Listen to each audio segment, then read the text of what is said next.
has elevated it even higher. So it's wonderful to know that you've got that experience. And one of the areas that you've got a lot of experience in is innovation and technology. And I really think that your experience at Savvy really opened up your eyes and the doors for you to really immerse yourself into this arena and this area. Speaking of arena, I love that quote that you got behind you, the Theodore Roosevelt quote about the man in the arena. And I'm sure oftentimes you think of yourself as being that person in that arena every single day. So for me, I would really like to get a lens on where you see things going. I mean, for home care, we have two really big headwinds. Workforce is a huge headwind, and the other headwind that we have is the cost of our services. And Kristen, you've heard me say this before. I've been doing this for 21 years. And when I first started in this business, we were charging $14 an hour for the cost of our services. That was in 2003. And here it is, 2025, and the cost is $40 and up. So we're getting these huge headwinds. I'd love to really, have you just give us a lens on where you see things going, because I don't think technology alone is the answer, and I don't believe you do as well. Yeah, no. I mean, we're in the care industry for a reason, and technology is going to do a whole lot. So I'm going to say, the opportunity for technology is huge. It's tremendous, and being able to help from an engagement with your workforce and your community, and there's a ton of great solutions out there to do that. But also to be able to help you drive business and clients. Are you growing because of increasing your reimbursement from a personal care perspective? I know, on the home health and hospice side, it's completely different. You've got value-based care coming, HOPE, and all these things are changing there. But I think it really serves to tune to people want to stay at home, but they don't know that they have the ability to stay at home because they don't know what services are covered through either their veterans benefits, their long-term care insurance, and through their Medicaid services, a lot of it. So bringing that awareness to play is a big part of it too, because people and families just assume that you're going to end up in a facility at a certain point once your acuity gets there, and and it's our responsibility to help educate, not just in our own local communities, but from a national perspective, so that people can live out their lives the way that they want to.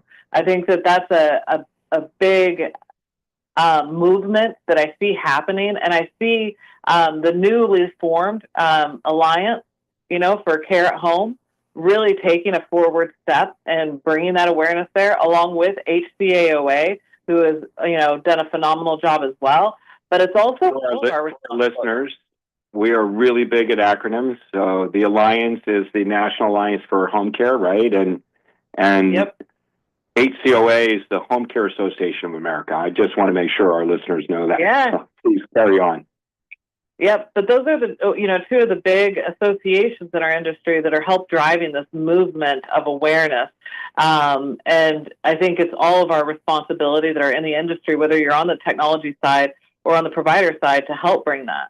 But I think, home care at home has really struggled to innovate, Bob, and we've talked about it for a long time. And, there's a lot of technology players will say, well, they're interoperable, but yet then they charge, an arm and a leg to the providers to be able to access that interoperability. And we all understand, business and needing to drive revenue. But I think that there's creative ways for everybody to win in this, and to enable your providers to actually be able to innovate in a structured way.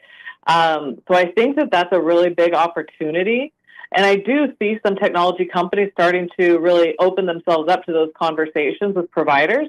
But being able to be somebody that's been on both sides of it, I see the impact that it's had on the providers, and also on the vendors, of having to increase costs that pass on to providers there.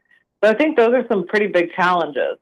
I think there's a lot of other challenges that are coming down, some regulatory hurdles that are being faced, within our industry, whether you're on the personal care side or you're on the home health or the hospice side. There's a different set of challenges for each service line. And being able to understand the impact on one another, not just on the service line that you offer, but on maybe the service lines that are referral partners to you, and being able to communicate and understand that from an empathetic and also an actionable way is critical to you being able to develop out those referrals and relationships in a way that creates, streamlined services for everybody and that continuity of care. And then I think that there's some significant financial constraints that are happening too. Like you want to say, like from a technology perspective, well, why don't these home care providers, go ahead and invest in all of this? We've got the latest and greatest. It's only going to cost you, an arm and a leg and a kidney, whenever you're barely making your margins anyways right now. So understanding how businesses are structured and the different sizes of organizations, it's great to be able to offer things, and enterprise agencies can easily, afford these gargantuan costs. But what about, the mid-sized businesses and the ones that are just getting started? How are we helping lift them up? Because they're still taking care of people. And then, of course, there's the workforce. Go ahead. Sorry. I was just going to say, and of course, there's the workforce challenges, which I think we've screamed almost at a high octave about for a long time as an industry. But the good news is I think there's some strong playbooks out there of what needs to happen and how, some agencies are actually activating those playbooks, and they're seeing some real positive changes to that, and how they're engaging with their communities. So sorry, go ahead, Bob. No, listen, this is my show, and I really turned it over to our guests, and I didn't want to really interrupt you, but at the same time, I know we have a minute here, and I want to tee up how we really close the show in the fourth segment, and that is, look, we know that the 65-year-old population is doubling between now and 2050. We know that the 85-year-old population is going to nearly quadruple, and we know that we don't have enough people behind us to provide care.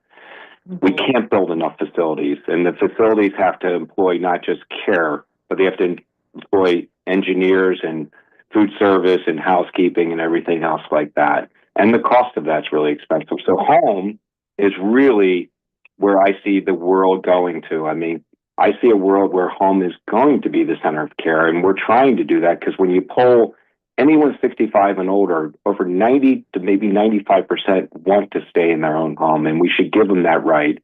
I love how you talked about technology, and I love the fact that you talked about us as home care agencies. We have to figure out how to solve for this because there's no better place to be than right here, right now. I mean, I've been doing this for 21 years. I love the fact that my family's been doing it for 31. It's never been a better opportunity than it is right now. So I think I've teed up our fourth segment. So listeners, stick around. I've got Kristen Duell here in the studio with me. We're down 3 segments. We got one more to go. We'll be right back. I'm Ference Toth, host of the Your Personal Bank Show. I use common sense as an entrepreneur, financial literacy educator, and speaker to understand how current events affect our money, economy, and our freedom. Grow your money insured with guarantees, tax-free and highly liquid with Your Personal Bank. Tune in to the Your Personal Bank Show, Tuesdays at noon or Saturdays at 1, or contact Ference at yourpersonalbank.com. The Your Personal Bank Show, Tuesdays at noon or Saturdays at 1.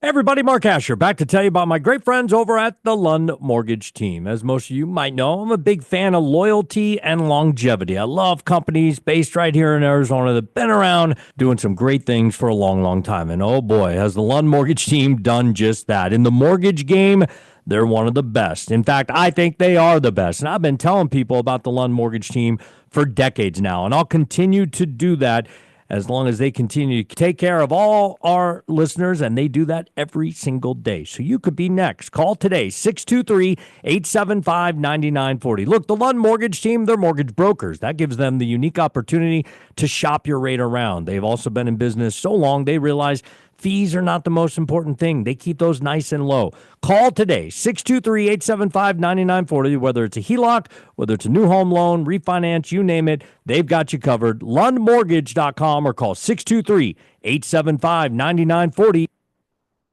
Looking to take your career to the next level? Arizona's largest law enforcement agency is hiring detention officers right now. Play a critical role in protecting public safety with the Maricopa County Sheriff's Office and gain experience that could lead to careers in leadership or as a recruit training officer. Discover competitive compensation and unlimited potential at jobs.mcso.org. Honor the law, serve the people. Apply today by visiting jobs.mcso.org. Sponsored by the Maricopa County Sheriff's Office.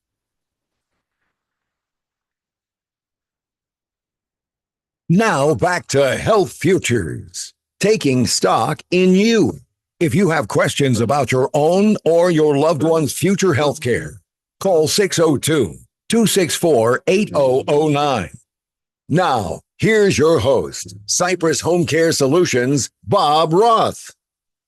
Welcome back. You're listening to Health Futures, Taking Stock in You. I'm your host, Bob Roth. And if you're just tuning in, we're in our fourth segment here. I have got Kristen Duell here in the studio with me. She is the founder and CEO of Momentum Healthcare and Technology Consulting. One more time for our listeners, if they want to reach you, Kristen, how's the best way for them to get a hold of you? You can go to my website, which is momentumhtconsulting.com. Again, very short, but also you can just find me on LinkedIn, Kristen Duell. You search my name, I'll pop up right there.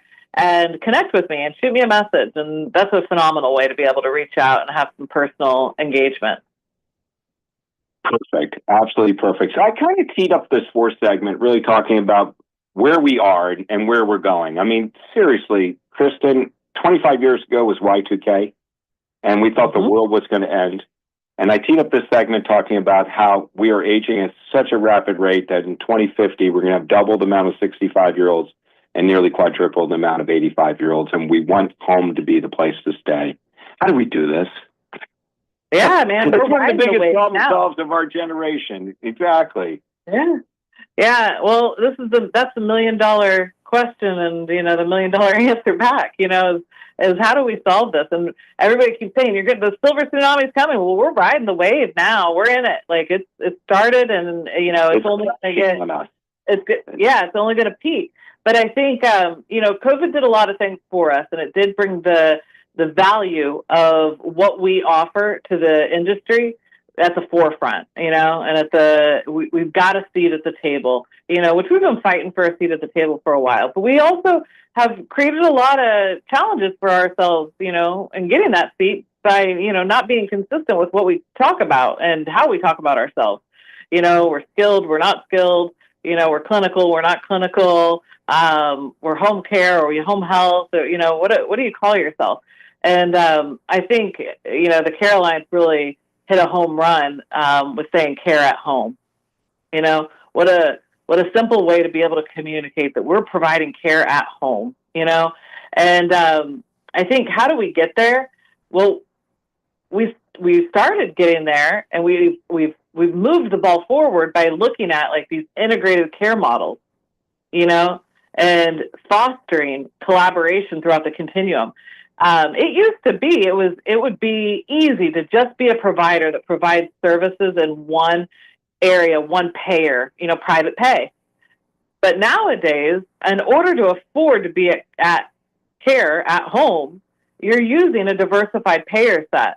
And it's been a little bit of a soapbox that I've been on for, it feels like 10 years now, of, what is the number one thing that providers can do? It's diversifying out their service sets and their payer sets, and making sure that they're looking at integrated care models to be able to support patient care, so that you can stay at home no matter what that acuity level is. And gosh, now we've got these amazing companies that are coming out, being able to help us be able to provide hospital level care at home, and they can partner with you. So I think there's phenomenal opportunity that's right there. It's just having that innovative mindset. I think that's one of the key areas. But I also think that there's some work that has to be done in DC, and I know we've just, been wrapping up as an industry some of our advocacy days, right? And policy reform and simplifying regulations to encourage, providers to be able to innovate while still maintaining safety standards. That's a big part of it, right? That's a big piece of what we've got to be talking about. And then I think that, the provider has to, yes, I talked about the cost of it, and I won't say it's easy for enterprises, but it is easier for them to have that investment level in technology. But I think all providers have to figure out how they're going to do it. And honestly, if you haven't started thinking about it yet, and this is like your cue to do it, you're behind. And I don't want to scare you too much, but I hope I scare you enough that you realize that the investment, it needs to be there right now. You've got to start allocating resources towards scalable tech solutions, and it's a good call to action. It really is. Yeah.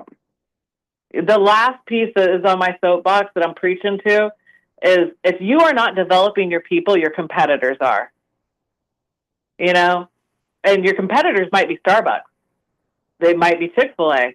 They might be somebody that you don't even think of as your competitor to your workforce.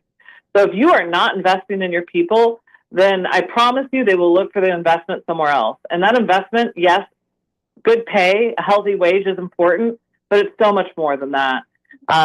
You don't go from a caregiver to a scheduler to a CEO overnight, but in 21 years you can do it. 100%. No, I think you're living proof of that. That career lattice that one can follow, and certainly there's no better way to learn than doing it at the ground floor, especially the hard work of being a caregiver.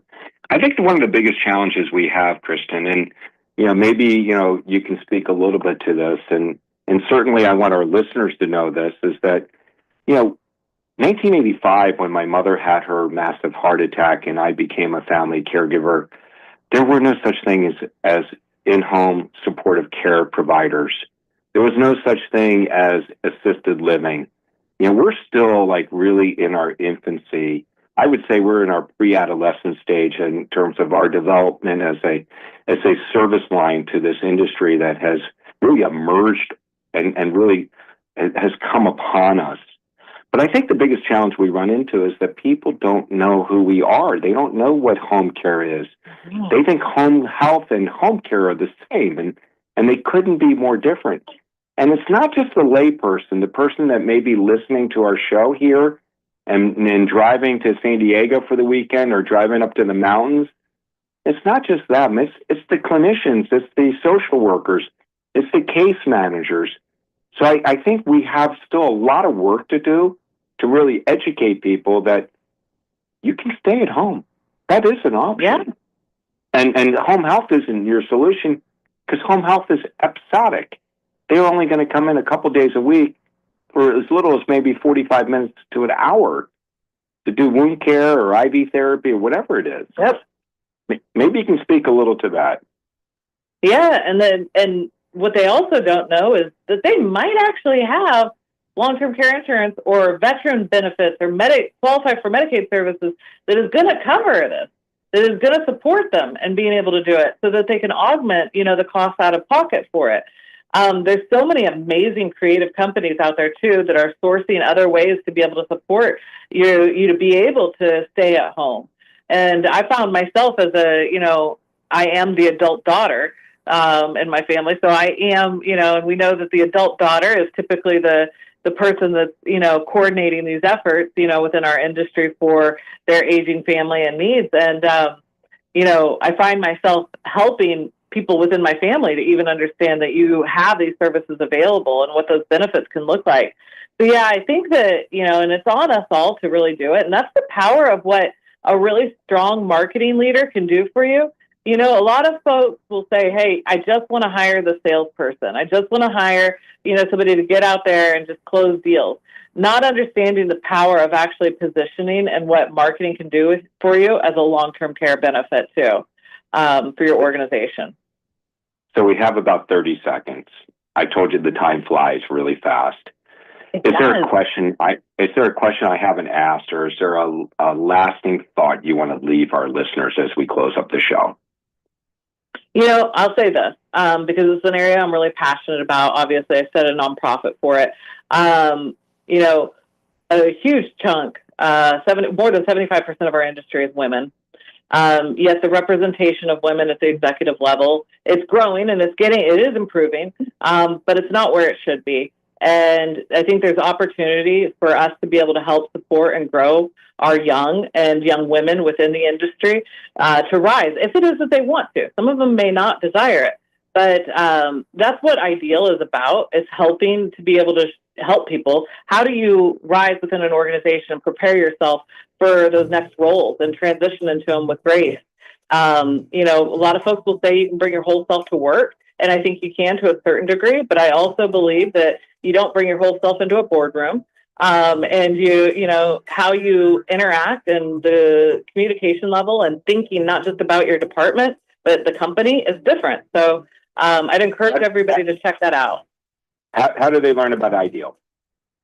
Go to Ideal, which this is also a very short URL, Ideal, the number 4, healthcare.com. It is a nonprofit, a 501(c)(3), and you would be able to find out more there. Thank you so much, Kristen Duell. You've created a movement on many fronts, and I'm so happy to have you as my friend. Thank you for joining me with Health Futures today. We'll be back next Friday. Have a great weekend. Thank you. There's no place like home.